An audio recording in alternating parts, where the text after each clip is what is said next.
Top 5 rivers in Africa mentioned in the Bible. Number 5. The River Pishon, mentioned in Genesis 2:11-12. It reads, "The name of the first is Pishon. It is the one which skirts the whole land of Havilah, where there is gold, and the gold of that land is good.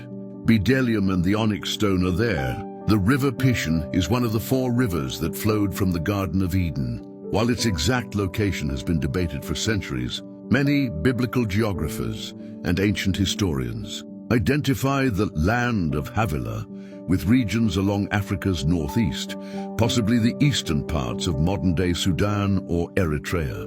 This places the Pishon's course near African soil, connecting Eden's waters to the cradle of humankind. Number 4, the River Gihon, mentioned in Genesis 2:13. It reads, "And the name of the second river is Gihon, the same is it that compasseth the whole land of Ethiopia." The Gihon is clearly tied to Ethiopia, one of Africa's oldest nations. This verse explicitly names an African region, making the Gihon the most directly African river mentioned in the Bible. It is believed to have flowed from or through the same great system that gave rise to the Nile. The Gihon symbolizes life, abundance, and divine creation flowing through African soil since the beginning of time. Number 3, the River Nile of Egypt, mentioned in Exodus 2:3-5. It reads, "And when she could no longer hide him, she took for him an ark of bulrushes, and daubed it with slime and with pitch, and put the child therein. And she laid it in the flags by the river's brink. And the daughter of Pharaoh came down to wash herself at the river, and her maidens walked along by the river's side. And when she saw the ark among the flags, she sent her maid to fetch it." The Nile is the lifeblood of Egypt and one of the most famous rivers in the world. It is here that baby Moses was hidden among the reeds, setting into motion one of the most powerful rescue stories in human history. The Nile represents both judgment and deliverance.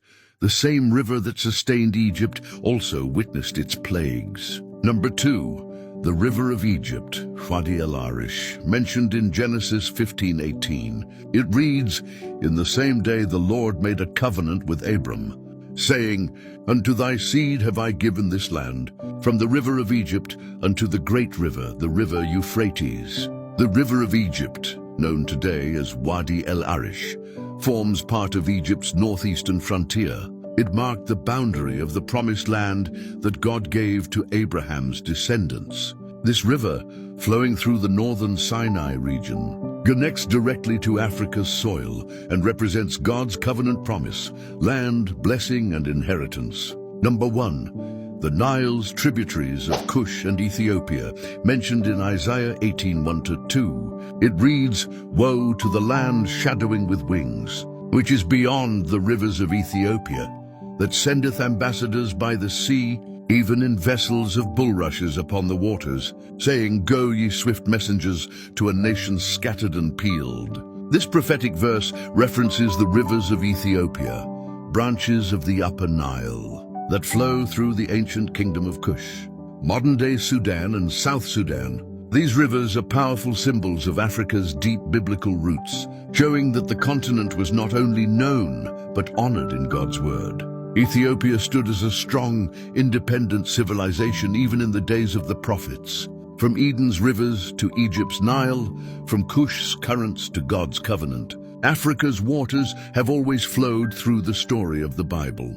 They carried life, prophecy, deliverance, and divine promise, reminding us that the story of faith began where Africa's rivers still run.